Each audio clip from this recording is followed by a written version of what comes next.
his journey home and his journey within. We want to hear from him what brought him to India at the age of 17. Who is he? Why did he come here? What travails did he face as he journeyed home? And why did he think India was his home? And then, as he came home, what was his journey within?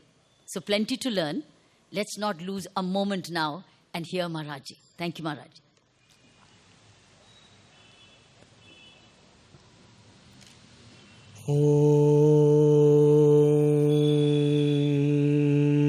Om Gyantimidandasya Gyananjanachalakaya Chakshurun Militam Yena Tasmai Sri Gurave Namaha. Sri Chaitanya Manobhishtam Sthapitam Yena Bhutale Swayam Rupa Kadamayam Dadati Swapadantikam. He Krishna Karuna Sindhu Dinabandhu Jagatpate Gopesha Gopika Kanta Radha Kanta Namostate Tapta Kanchana Gaurangi Radhe Vrindavaneshwari Vrishabhanu Sute Deve Pranamami Hari Priye Vanchakalpatarubhyascha kripa sindubhya evacha Patitanam bhavanebhyo Vaishnavebhyo Namo Namaha Sri Krishna Chaitanya Prabhu Nityananda Sri Advaita Gadadhara Shivasati Gaur Bhakta Brinda Hare Krishna Krishna Krishna Hare Hare Hare Rama Rama Rama Hare Hare.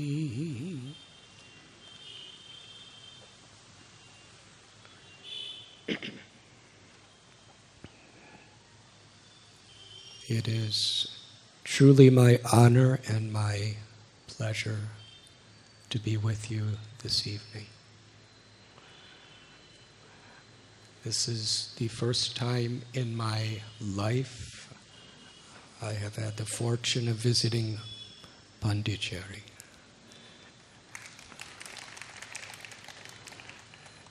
And I'm here exclusively due to the power of our Honorable Governor Kiran Bedi's love and compassion. Love is the greatest force, the greatest power. But it is so often forgotten. In my life, I have discovered a simple truth that has transformed my entire perception of the world and all my values. That all of our countless longings, our ever-changing desires, our inevitable frustrations, they have a single origin. We have forgotten the love that is dormant within our hearts. Anandamayo Bhyashat. Every living being, being part of the Supreme Divine, is seeking pleasure. Why? Why the little ant, the birds in the sky, the fish in the sea, every type of animal and all human beings of all races, of all religions, everyone is seeking pleasure. And so much effort goes to avoid pain. Why? Because pain interferes with our pursuit for pleasure. We all have that in common because, as the Gita explains, Mamaivam so jivaloke jivabhuta sanatana manashastan indriyani prakriti-stani karishati. We are all part and parcel of the One Supreme. And therefore, we are Satchit Ananda, eternal, full of knowledge, and Ananda, full of happiness. Now there are so many varieties of happiness promised to us within this world. Things can give some degree of satisfaction to the senses and to the mind.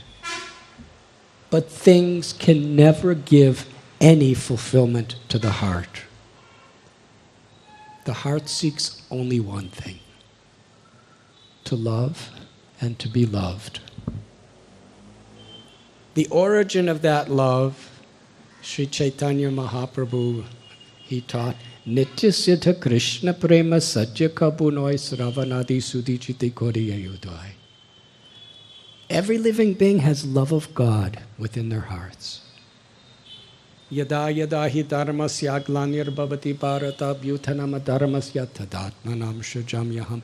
The one supreme being has descended in many avatars. As the founder of so many religions, paths of dharma. And they are all ultimately to bring us to the point of discovering that love that is within our hearts. To feel God's infinite love. To be an instrument of that love in whatever we do. We may be mothers or fathers or engineers or professors. We may be politicians. We may be swamis. Those are all details. The true principle is how we are being instruments of that love that is within ourselves. In a couple days, it will be Christmas. I passed so many beautiful churches and cathedrals while I was driving through Pondicherry. The first and great commandment Jesus taught was to love God with all your heart, mind, and soul. And what is the expression of that love? What is the testimony that we have that love? Not by how many verses we know or how many rituals we perform or how many followers we have. How we love our neighbor as ourself. Because when we understand the true nature of our own self, we see that Gita tells Sarva Yonisho Konteya Murteya Sabhavantiya Tasam Brahma Mahajonir Aham Bija Pratapita. Krishna tells, I am the father and the mother of all living beings. On the spiritual level, we are all brothers and sisters. Vidyavanaya Sampane Brahmani Gabhihastani Suni Chaiva Swapake Cha Pandita Samadarshana. In the 5th chapter of Bhagavad Gita, Krishna tells, the sign of a person who has true knowledge is that they see all living beings with equal vision. Whether one is from one religion or another religion, one color skin or another color skin, one caste or another caste, one sex or another caste, all occupations, whether one is a human being or an elephant or a cow or a dog or a cat. Wherever there's life, it is sacred. Wherever there is life is the presence of the Jivatma, a child of God. To live with compassion is the essence of Sanatana Dharma.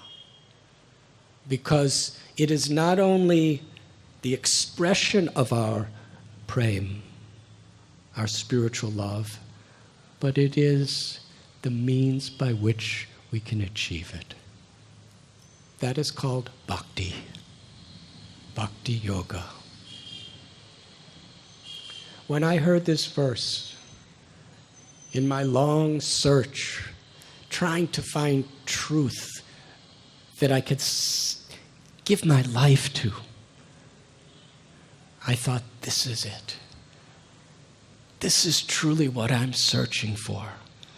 How to live in full with true compassion in whatever we do.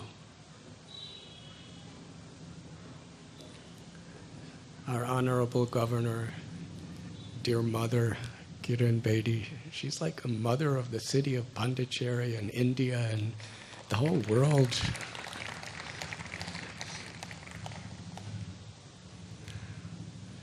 She asked me to speak about my journey, trying to find the simple truth.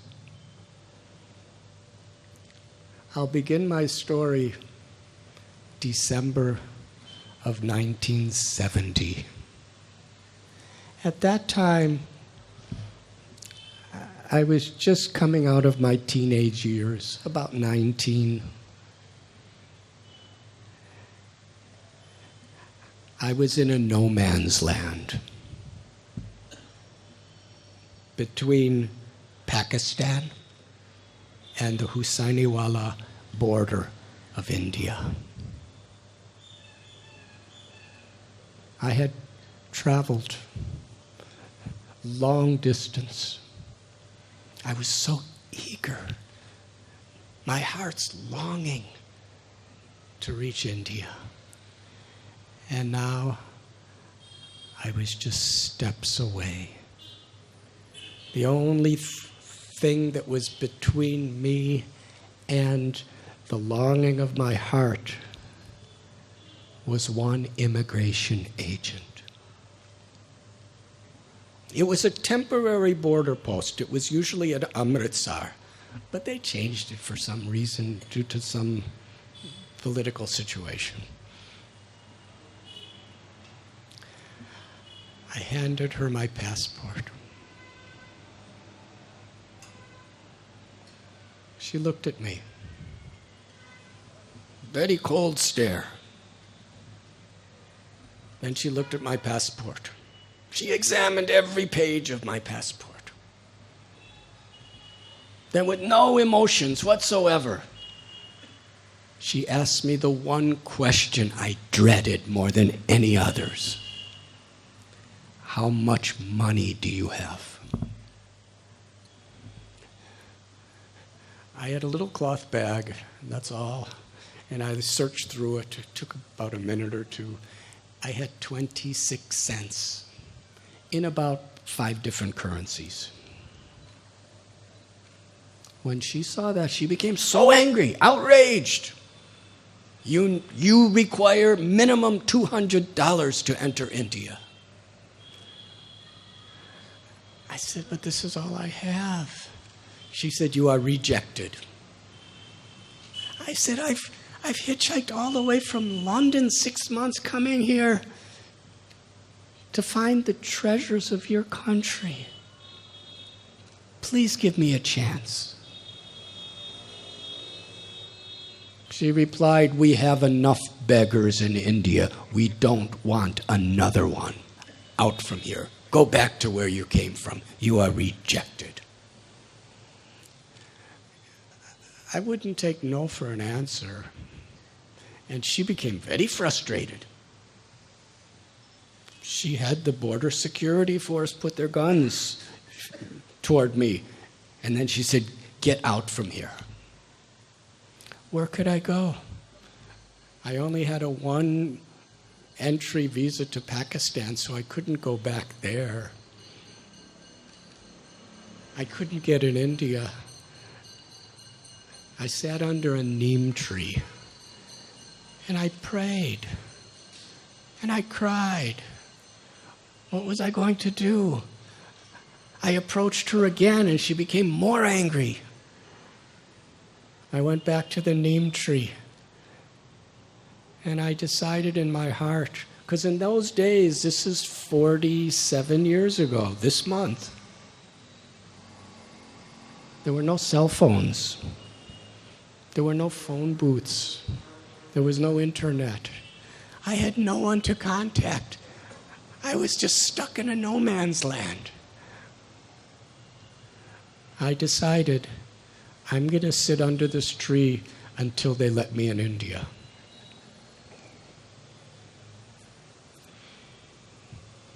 About 6 hours passed.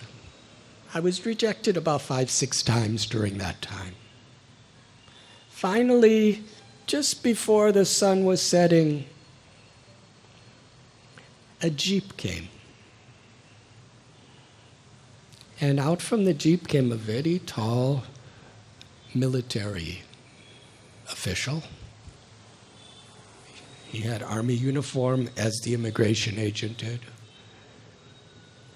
He was a Sikh with a beautiful turban.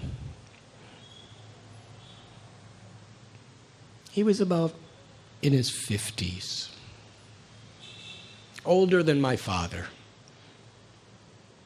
When they were about to make their shift in post, she was pointing to me, and I could see what she was saying from the neem tree.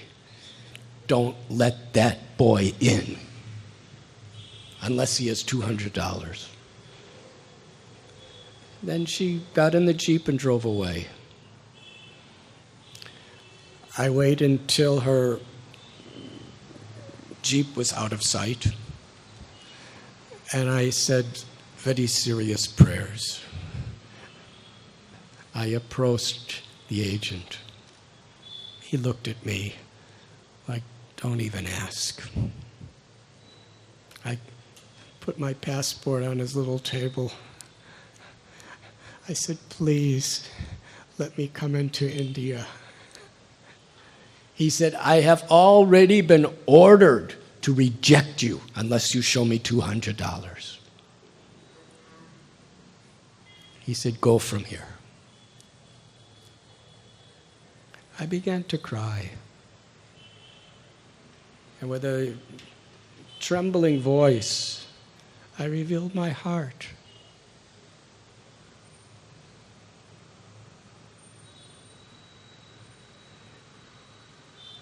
I asked him, please give me a chance. I've traveled all the way from London with no money, hitchhiking, through all of Europe. And as I was speaking to him,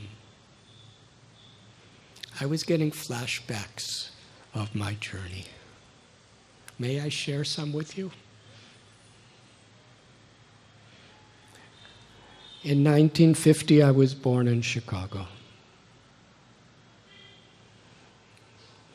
There were no religious people around me where I grew up. There were people who went to churches and synagogues, but it was all more formalities and ritual. So I don't know where it came from. But in my heart as a childhood, I would just love to pray to God, especially in hard times.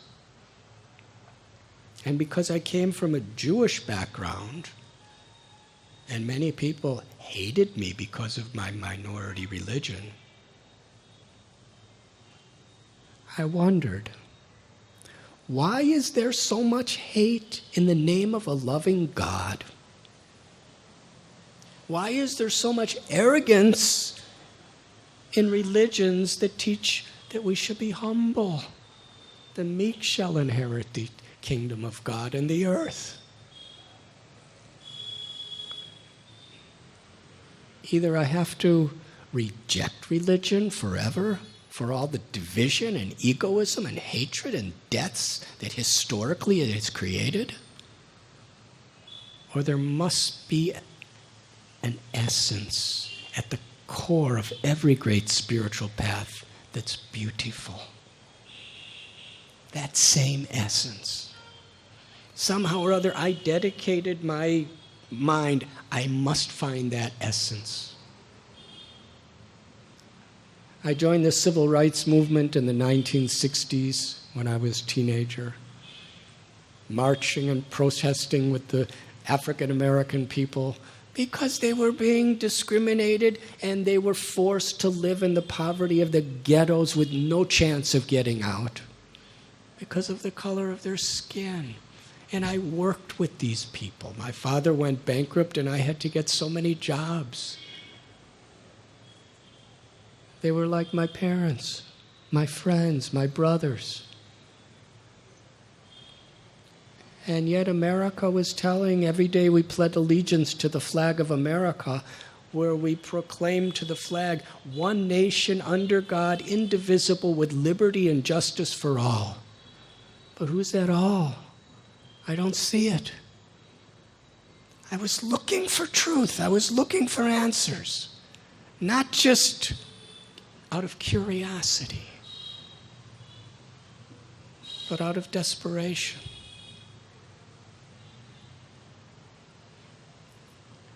My best friend Gary, in 1970, he said, I'm going to Europe for 3 months. You should come with me. I said, I don't have any money. He said, I don't either. He said, but our mutual friend, Frank, he's going to pay for both of us because he wants to go so much and he wants us to be with him. I said, okay, I'll go. So somehow or other, Frank bought us an airline ticket, $65 round trip to Iceland. And then a connection to Luxembourg. First night there, Frank was robbed. He had no money. He said, we have to go back. And I said, I don't really care about money. I just want to be here. So he left, and Gary and I stayed with nothing. So where were we going to go? One of my rituals is we'd stand on the road like this, waiting for a car to stop and take us. And the driver would say, where are you going? And I would say, where are you going? And he would say, I am going to Belgium. And I would say, God wants us to go to Belgium. So that's how we traveled, because we were on a spiritual search. And we didn't have a specific path, so we were looking for a path. So through Europe I was living in monasteries, I was going to synagogues and cathedrals, I was going to art museums, trying to study art, and I was going to forests and riversides, just to try to find truth through nature. Eventually, we lived on an island of Greece, Crete. And we lived in a cave, because caves are very economical. But it was really beautiful. Every day, before sunrise, I would climb a mountain and pray to God for direction. I meditated, because I learned different types of yoga meditation in my travels. I was studying different books.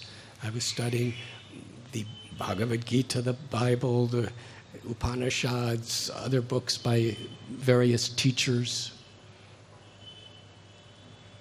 And one night, after many days of prayer, just as the sun was set, that day actually, I was crying for direction. I heard a saying, if you do not have something you're willing to die for, you have nothing meaningful to live for. That's what I wanted in life, that ideal. I prayed all day. My aspiration to find truth, which began like a little spark, it became a flame. Now it was a blazing fire. Nothing else mattered. And as the sun was setting, I heard a voice. It spoke 3 words. I knew if I follow what these 3 words are, my life will never be the same. It may not even exist very long. But I silently, from the core of my heart, I whispered into the sky, yes, I will. Those 3 words, go to India.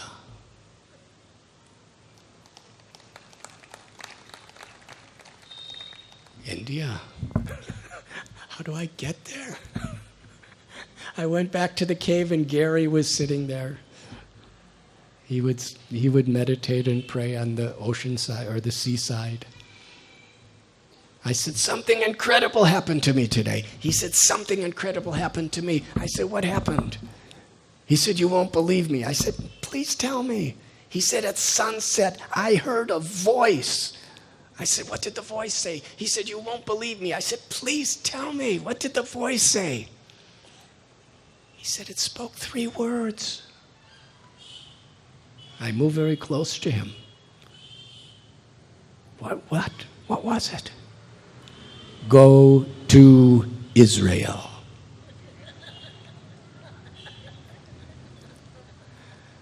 I said, Gary, he told me to go to India. There was silence for about 20 minutes. We were both stunned. And then I said, at sunrise tomorrow, I'm leaving for India. He said, what? You have no money. You don't know anyone. You're alone. Hitchhiking through Europe is one thing. But hitchhiking through the Middle East? You are insane. It's dangerous. I said, I believe God is calling me to India. I must go. I cannot wait. The next morning at sunset, I left him. I hitchhiked through Turkey, Iran, Afghanistan, and Pakistan. Some of the most beautiful and horrible things of my life took place. I got terrible diseases. People tried to kill me. Some were so kind to me, some, they wanted to destroy me. And I had no protection except my prayer. From London to the border of India took me 6 months. I aged at least 30 years in those 6 months. When you realize you're totally vulnerable to forces that are way beyond your control, you're helpless. I learned to depend on that higher power of grace, God's grace. And somehow or other, I could feel the hand of God taking me through all of those situations. And here I was at the border of India. And I was crying and praying to this immigration agent. I've risked my life. I've given up all the comforts of an American home just to come to your country, to learn your culture, to find the spiritual treasures that are here, to be with the yogis and the rishis and the lamas and the sages. I promise you, if you just give me a chance, someday I will do something good for the people of India. He gazed at me. He stared at me with very piercing, immigration-like eyes. It looked like he was reading my mind and reading my heart. And then his eyes filled with tears. And he spoke. He said, sometimes a man must follow his heart. My commanding officer ordered me to reject you. But I am going to give you the chance that you are crying for. Then he stamped my passport. He was very large, I was very small. He was very powerful, I was very vulnerable. He put his hand on my head. He said, "My child, I bless you that you will find what you are crying for. Welcome to India." I crossed the border. By that time, the sun had set. It was getting dark. And this Husainwala border near Firozpur in Punjab, it was a very lonely place. It wasn't a town or a city. It was just a forest and a field. And I was walking through these agricultural fields. And the stars were coming in the sky and the moon.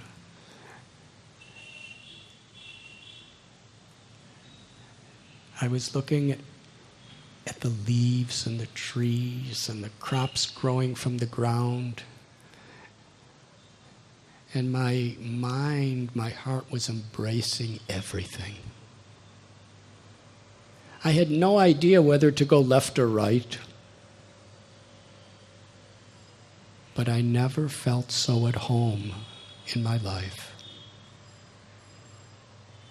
I really, not figuratively or symbolically, I actually felt when I entered India that I was being embraced by my mother.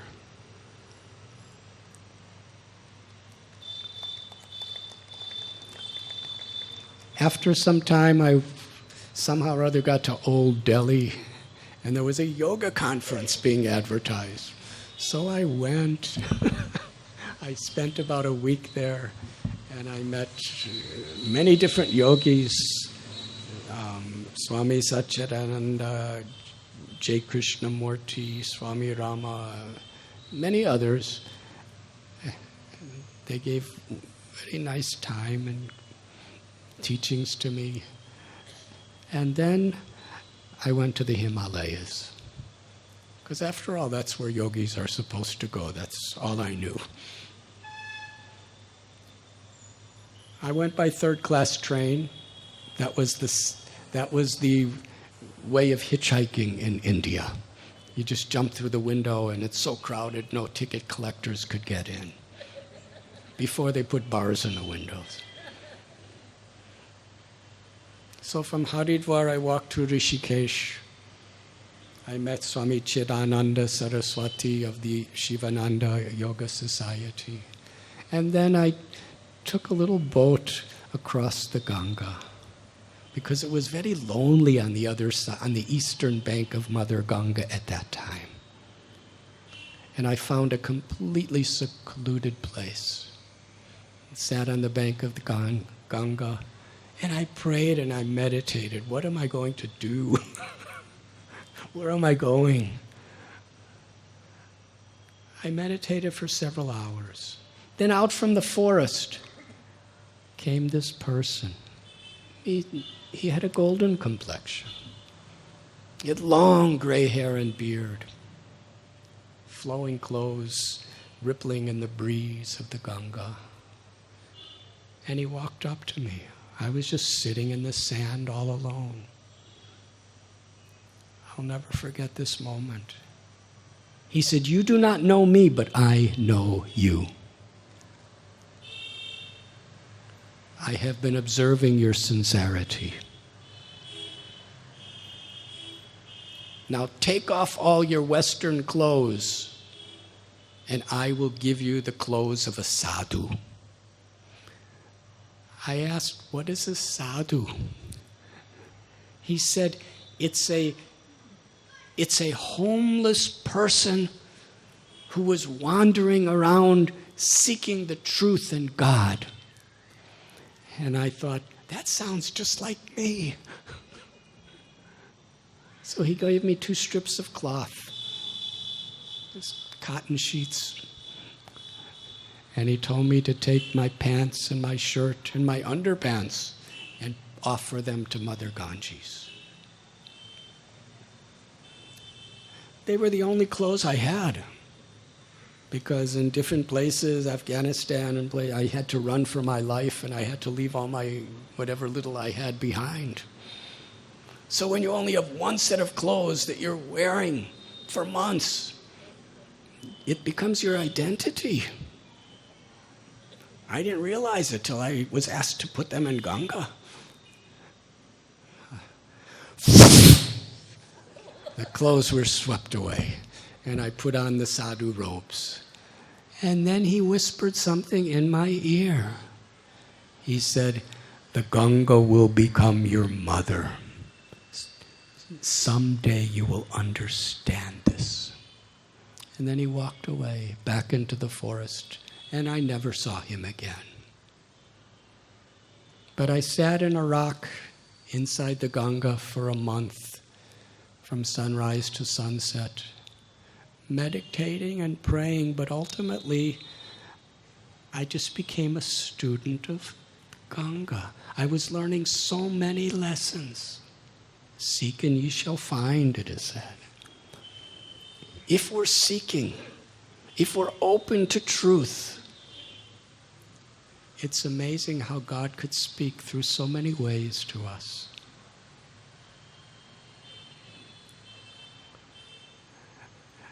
I was watching the winter dress of Mother Ganga. The water was swirling and it was going around rocks, waves and whirlpools. It was so beautiful.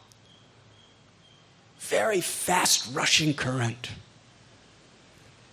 And I was thinking, this beauty, even the greatest artists in human history cannot capture this beauty.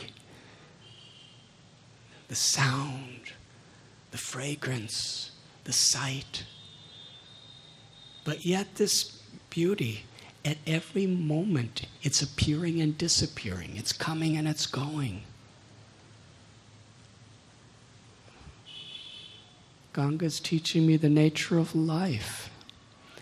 Nothing is permanent. Everything and everyone in this world is going to be taken away from us.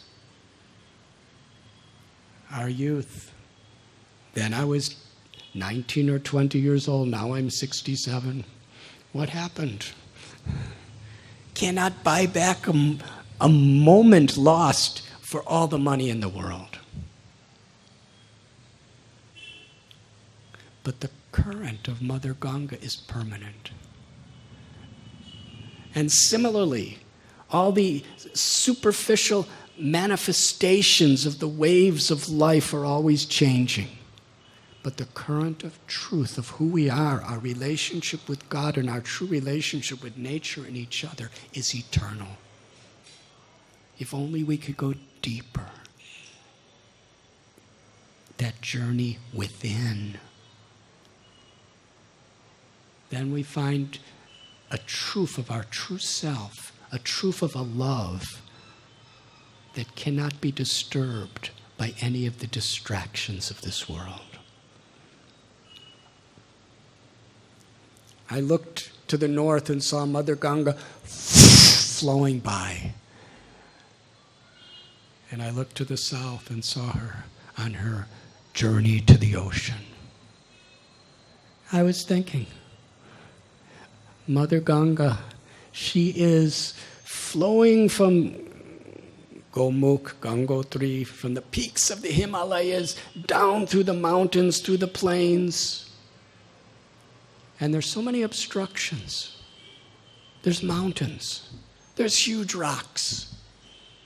Somehow or other, the Ganga either flows around them, or over them, or under them, but nothing can obstruct her flow to the sea. And I was thinking, if we can,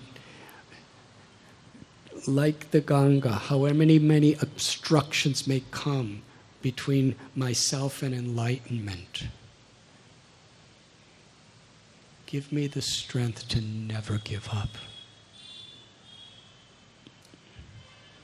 I saw on that rock, sometimes there were trees floating by me, sometimes leaves, sometimes flowers, sometimes a dead buffalo, a couple times human corpses. I was thinking, what am I supposed to learn from this? the message that most of these objects, they're going to get washed to the bank of the Ganges, and that will be the end of their journey. In the similar way, on the spiritual path, there will be so many distractions. There will be so many temptations, so many fears, so many insecurities that can divert us from our goal. But if somehow we remain within the current of the grace of God, our gurus and our paths, then it will take us to the Karuna Sindhu, to the sea of God's grace. In the journey home, I discuss more lessons that I learned sitting on that rock in silence than I learned from all my teachers and all my professors throughout my education in America.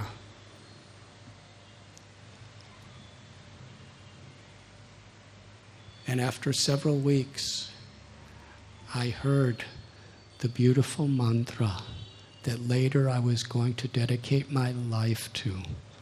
I first heard in the beautiful song of Mother Ganga. She did become my mother. From there I traveled north in the Himalayas. One day I was at Dev Prayag. It was early morning, before the light. I went to take my bath in Mother Ganga, where the Alaknanda and Bhagirathi meet. And as soon as I stepped in the water, I was swept away. The current was so fast. You can't bathe there without holding on to a chain as hard as you can. And suddenly I was in this helpless current, the same Ganges. And suddenly I felt a grip on my arm. And this very large, strong man pulled me out of the Ganges and put me on the bank. Then started chanting mantras to protect me. He was a sadhu. His name was Kailash Baba. And he became like a father to me. I was introduced to him by my mother, Ganga. It was at that time of great need, at the time of life and death, that I actually met him. He taught me so many things. He taught me how to live like a sadhu in the forest, what to eat, what's good, what's bad, how to mix with other sadhus. That's very... I don't like to say this, but there's a lot of politics. And you really have to address everyone in a proper way. Otherwise, so many various astras come at you. He taught me how to live among the neighbors. Snakes, scorpions, leopards, elephants, wild boars. He taught me this is their home. If they want to kill you, there's nothing you can do. And he taught me a secret. If you consider yourself in any way superior to them, or if you have the slightest fear of them, the snakes are going to bite you. The leopards are going to eat you. He said, he didn't say, he taught, you have to honor the spirit, the soul that gives them life as your brother. If you have that respect for them and keep your distance out of respect, they will never harm you. Now, this is a crash course, because they were there. We were sleeping under trees in the middle of the forest or on a riverbank. But because I was with Kailash Baba, just being with him, I actually didn't have fear. And I could see all these different animals and plants and everyone and see them as my brothers. And I was thinking, this is the power of the association of a saintly person. They actually give us confidence that we don't have. They help us to see something that we can't see. After some time, I moved on to live with many other different sadhus and yogis and rishis and lamas. And I'm going to end real soon. But I was requested to tell a particular story in this regard. When I lived December, January, February, March in Himalayas at that time, it was Kumbh Mela in Prayag, Allahabad. And all the yogis and sadhus were going to Kumbh Mela. And I had just arrived, and I had my little cave in the forests above Rishikesh. And I said, what is this Kumbh Mela? They said, you must come with us, we will take you there. I said, well, tell me about it. And they said, there will be 20 million people there. And I said, I will stay here. But a seed was planted, and I really wanted to go to Prayag, because I heard how it was such a holy place, Prayagraj. So I was in that area of India, and I got on a third-class train, and I got out at the station, and it was summer. I think it was the month of May. It was very hot, and it was about noontime. And I asked some sadhus, where is Prayag? Where is the Sangam? And they said, this way. So I started walking along the bank of Ganga. But the sand was burning hot. It was literally hot as fire. And I had no shoes. Because months before, when I was living with Naga Babas, I sat next to their fire with these little rubber shoes on, and they chastised me. So I threw my shoes in the forest, and I never had shoes since then. But I couldn't walk on the sand. But somehow or other, I did it. It was over an hour. And finally, I saw Yamuna coming. She had come down from the Himalayan peaks, through the Himalayan mountains, down through the plains, going through so many holy places. And there she was having her meeting with Ganga. And the goddess Saraswati was coming up from above, from below. I felt so happy. But because it was such a hot summer day, I was the only human being to be seen anywhere in that area. I was sitting on the bank of the Ganga, and something wonderful happened. Just above my head, in the cloudless sky, was a hawk, a large bird with brown and gold and white wings. And that hawk had piercing yellow eyes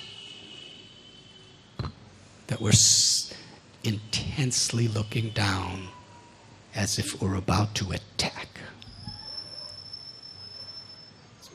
Beak was hard, curved and pointed, and its claws were going in and out. And he was circling above me, closer and closer, until he was just about 15 feet above my head. And there was nobody else there. So I was thinking, God save me. Suddenly, head first right into the water. went underwater, and I saw a skirmish. Then the hawk emerged from the water with a fish in his claws. The fish was about a foot long, and it was just a few feet in front of me. And I looked at that fish's eyes. That little fish looked so bewildered. It was flapping and flapping and flapping, and the hawk just flew away into the forest with the fish. I was thinking, what am I supposed to learn from this? Perhaps we're all like that fish.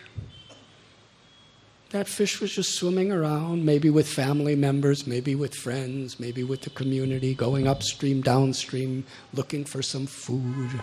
That's the occupation of fish. Having children. Suddenly, least expectation, the hawk of fate ripped it out of its environment.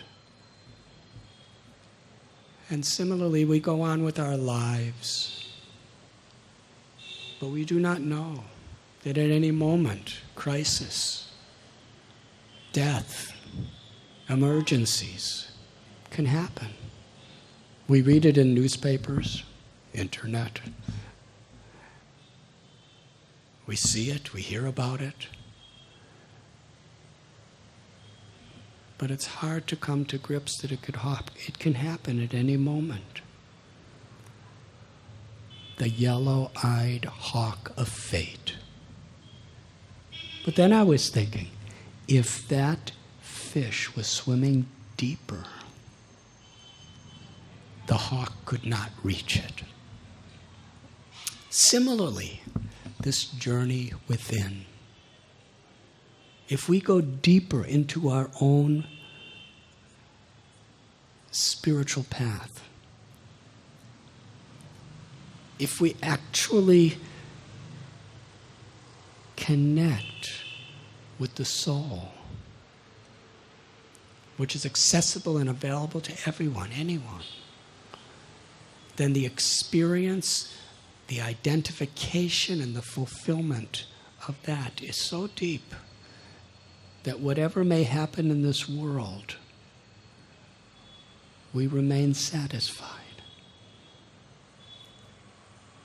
We remain detached. And at the same time, from that place, we have the greatest power to perform our duty and make changes. Because we're motivated by compassion. After seeing that, I went into the Ganga. It was so nice to get out of the heat. And I was so enthusiastic, I may never come to Prayag in my life again. I want to stay in this river and get purified as long as I can. And I swam all the way across to the other side. There was nobody there. And when I got to the other side, I crawled out onto the bank and began to sink. I was being swallowed by Mother Earth. It was quicksand. I was sinking lower and lower, and somehow or other I grabbed a bush, and I was pulling and pulling, and then the bush got uprooted. If you want to know how I survived that, you can read The Journey Home. But somehow or other I got out of that quicksand. It's a very philosophical and emotional story. And I came back into Mother Ganga. Her current was so strong. She was pushing me back to the quicksand. I was swimming against her current. I was swimming. I went about a foot, and then I was pushed back a foot, and I went a foot and pushed back a foot. I went a couple feet and pushed back a foot. It was a long distance. I was swimming and swimming and swimming until I was totally exhausted. My arms could hardly move anymore. and I was not making any progress whatsoever. And I had to decide, am I going to die being drowned by the Ganga, or am I going to die in the quicksand? And I decided Ganga's better. Just at that moment, a distance away, there was a boatman. I remember he had a red turban on. He was just rowboat. And I was crying. He was a distance. I was calling out for his help and calling out and screaming as I was getting pushed back. And then he looked at me and went like this. And then just kept going and left me there to drown. At that point, I realized that I will die. And I was pulled under the water. And under the water, one of the greatest blessings of my life, the same mantra that I heard from Mother Ganga months and months before in Rishikesh, came into my mind. Hare Krishna, Krishna Krishna, Hare Hare, Hare Rama, Rama Rama, Hare Hare. As I chanted, just in my mind, I felt peace. I felt that there is no death. And then my mind was clear. I thought, why did that fisherman go like that? Now I know. I was so frantic to save my life. I was in such a passionate condition. I couldn't understand him. He was telling me, Mother Yamuna is flowing very peacefully this way. Mother Ganga is flowing forcefully this way. You're going against her. He said, flow with the current of Yamuna. So I just changed my direction.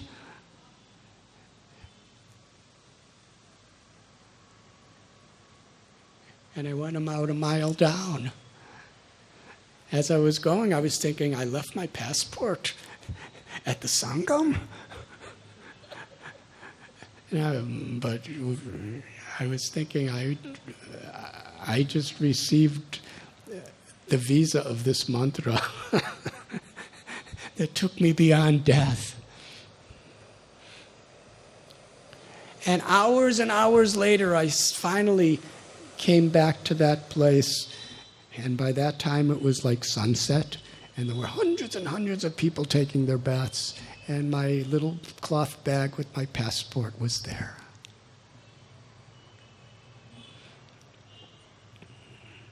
I sat in the sand. I was thinking, this same sand,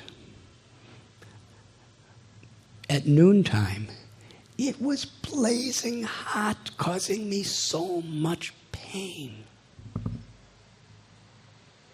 And the same type of sand across the river was sucking me down, quicksand, to suffocate me. And now the sand is so refreshing and cool and nice. Are we not all like that sand? How we are influenced by people and environment around us? According to the circumstances that we're in, we could be angry and envious, or we could be kind and compassionate. We could feel peace, we could feel total unrest. How important our environment is. Sadhu Sangha, Sarva Sastra Koi, Lavamatra Sadhu Sangha, Sarva Siddhi Hoy. I learned later that association with holy people, and I was meditating in my own way on this principle, when we associate with holy people, it brings the good out in us. When we're in an environment, whether it's our puja room, whether it's a mandir, whatever, a holy place, it brings the good out in us. How important it is in our lives to learn to bring the good out, the divine out in others. As I was thinking like this, I remember that little fish getting swept away by the hawk. How important these lessons are. The university of life. And just as I was thinking like this, the sun was setting, and above all the little birds, there was a great hawk flying by me, like the emperor of the sky.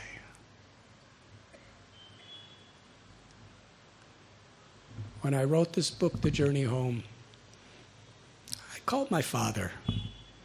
Just a few days ago, he turned 94. But this was about 10 years ago. I asked him, "How are you doing?" He would always say, "I'm fine." No matter what wrong would happen, he never wanted me to worry.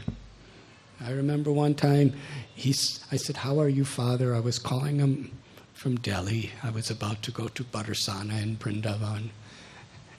And he said, "Oh, I'm fine." And my mother got on the phone and said he just had a major heart attack and he's going for open heart bypass, quadruple bypass surgery tomorrow.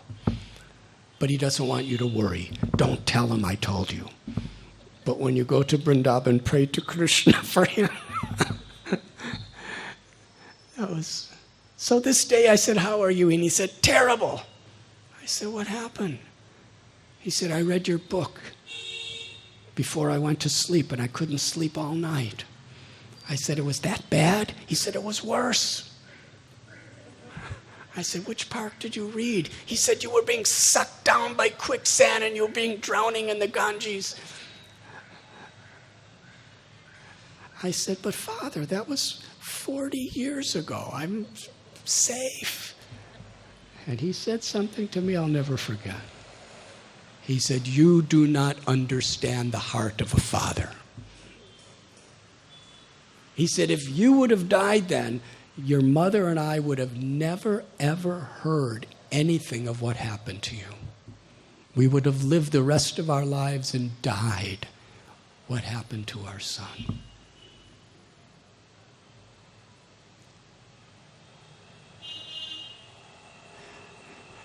My journey, it's a long story, but took me to Vrindavan. I was going somewhere else, but somehow or other, by a power beyond my own, I landed in Vrindavan at 5 o'clock in the morning on a third-class train.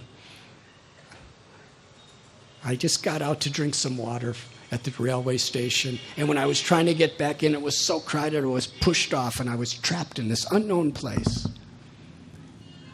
And I asked some people, where am I? Said, "This is Mathura, Krishna's birthplace. And today is Janmashtami." And they said, "We will take you to the birth site." So I went. And I decided to leave after 3 days. I was in Vrindavan, sleeping on the bank of the Jamuna. And when I woke up in the morning, I had typhoid fever. I could not move. So I was trapped in Vrindavan.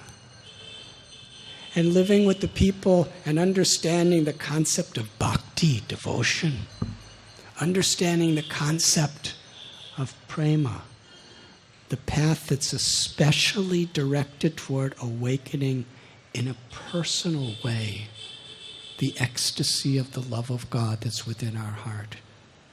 Offering that to Krishna and offering that to the world through everything we do. And it was in Vrindavan that many months later I met my guru, Srila Prabhupada. I'll never forget, he was sitting there. I would sit with him for many hours every day. He was sitting in a room with just 5 or 6 people. And someone asked him, "Are you the guru for the world?" And he looked down with such humility. His eyes were tearful. And then he looked up. He said, "No. I'm just the servant of everyone. That's all." And I was thinking, that's what I want. That type of selfless love is what I'm yearning for. And that is, after hearing his talks and his message, I decided to give my life. I heard him speak a particular verse from the Srimad Bhagavad. Savaipong sang parodharamo yatho bhakti radhoksha jaya hoitaki apratihata yayatma suprasidati. There are many forms of dharma. Sometimes dharma means occupation, sometimes dharma means nature, sometimes dharma means religion. But the highest dharma, Savaipong som parodharma, the supreme dharma, is that which awakens from our hearts unmotivated, uninterrupted, loving service to the One Supreme. It's not about this religion or that religion. The true essence of Hindu faith that I discovered includes all others. And in this age of Kali, the chanting of these beautiful mantras and God's names can help us to awaken that. Many years later, I came back to the West. When I left home, I was a very activist, social reformer with long hair, student. When I came back, I was an ascetic of a spiritual path my parents never heard of. I was telling them about Krishna and Rama, and they were thinking, what has happened to our son? But because I didn't try to force anything, and they tried to force, but they couldn't, we just appreciated each other. We loved each other despite our differences, even though they couldn't really understand. And I'm going to tell one more little story. In 1989, my mother and father first came to India just to see what is our son doing. When they met all of you, the people of India, their hearts were transformed. I could get them to be tolerant, but I couldn't get them to appreciate. But when they came to India, experienced the atmosphere of India in the association of spiritually sincere people, they were transformed. They became proud of me. They made the best friends in their whole lives were now in India. When they went back to America, my brother had 2 children. My brother Jewish, his wife was Catholic. Should we baptize in church or should we baptize in synagogue? My brother and his wife were saying. My mother and father said, you should get baptized in Hare Krishna temple. Your brother will do it. So all the children, all the grandchildren, I did a ceremony, kirtan, and I sprinkled Ganga water and Yamuna water from Prayag on them. And everyone was happy. And every child, more and more relatives were coming because they heard how nice it was. Anyways, my mother came to India about 3 times, and she passed away. I was in Mumbai when she passed away. But I remember This is a secret. She told me to keep it a secret. One day I was sitting with her. This is when she was still healthy. She said, all my children I love equally, but I'm most proud of you because of what you do with your life. And that moved me so much. And my father would tell me, I'm equally love all my children. But now that I'm getting old, what you do is exciting to me. Because my other children just do what I used to do. So there was a real connection. And when my mother passed away, she told the family, and they all agreed, that they would do something no one in the history of my entire family, going back to generations, centuries, no one has ever done, to cremate her body. Because Jewish people, they bury. She wanted that her body be cremated so that I could take her ashes to India. And my whole family, my brothers, my father, all agreed.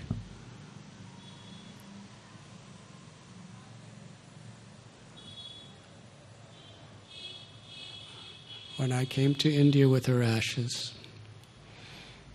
we were having a pilgrimage in Mayapur, Navadvip, the holy place where Sri Chaitanya appeared in this world. And there was about 3,000 of our devotees. And we were going to different holy places. And I said, if anyone wants, I'm going to submerge my mother's ashes. So 3,000 people were on the banks of Ganga. And they were all singing. Many were crying and praying and chanting this beautiful Mahamantra and other prayers. It was a beautiful kirtan. And I performed rituals on the bank of Ganga. Then I brought her ashes in a pot. I went up to my neck in the Ganga and I said a prayer. And then with that prayer, I offered the ashes of her body into Mother Ganga. And I was thinking at that time, this is Dharma. This is bhakti. My material mother, who gave birth to this body, who nourished me through my whole childhood with so much love and sacrifice. And Ganga is my spiritual mother, who nourished me with so much wisdom and saved my life in so many ways. Now, my material mother and my spiritual mother are becoming one. Bhakti is when our material life and our material relationships become completely spiritualized. Our material occupation becomes completely spiritualized when connected with prema, with devotion. When somehow or other, by God's grace, they are integrated. And I said a prayer, choked up with emotion. Mother Ganga, please take my mother's spirit, her soul, back to the sea of Sri Krishna's grace. When I was just finishing writing this book, I was telling our Honorable Governor, Srimati Kiran Bedi ji, and she wanted me to tell this tonight. I was writing The Journey Home in so many different places. because I have to travel, and whenever I had time, I would write something else. I happened to be on a high mountain in Viareggio, in Italy. I just gave a lecture in a forest, and about 150 Italian people came to the lecture. Then they had some nice prasad. The house that I was staying in was almost 600 years old. Same house, just made out of brick, not rocks, and big beams of wood.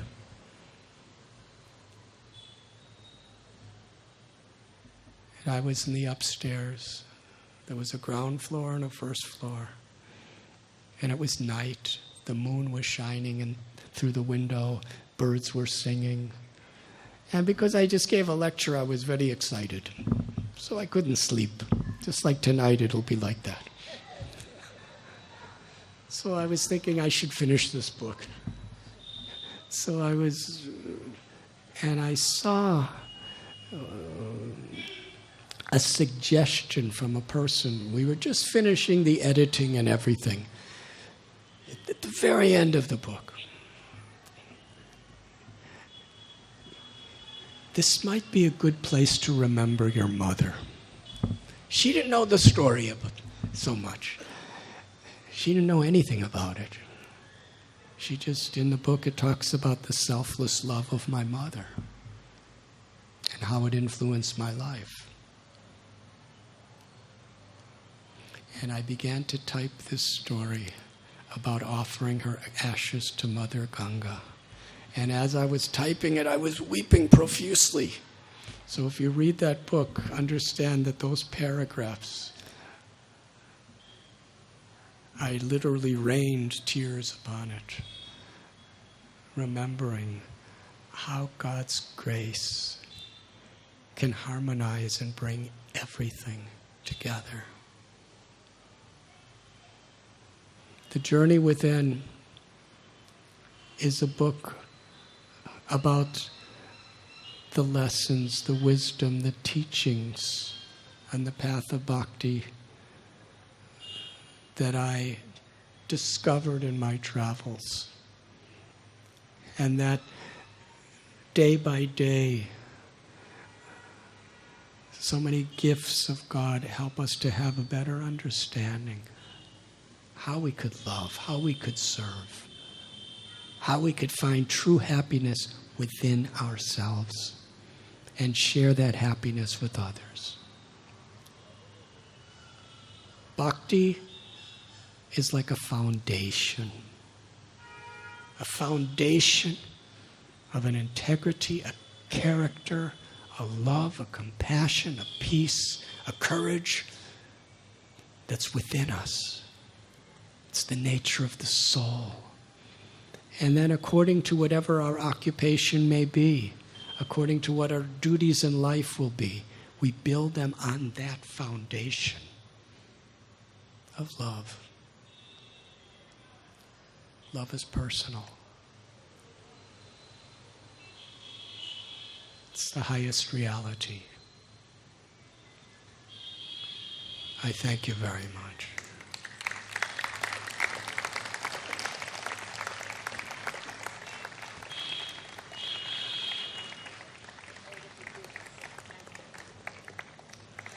And really, Srimati Kiran Bedi is truly like a mother to me. Like Mother Ganga, like my mother, like Radharani's grace. Her affection is always inspiring me and empowering me. And you are so fortunate that she's here with you in Pondicherry. And I am so fortunate she invited me to be with all of you. Thank you so very much. I don't want to say anything. I want you to all go with his words. I want you to go with Maharajji's words, Maharajji's divinity. Please don't take my word. Go with his word. So on our behalf, we just say pranam to you. Cannot thank you enough, Maharajji. You blessed the entire Puducherry today. You delved into our hearts already. We like to keep you with us now. I think it's a very rare revelation even to me that I can sit without looking at my phone for an hour and a half. I didn't meet in between. Thank you so much. I've seen you this smile. So please go with his words, go with his voice, go with his messages. Thank you.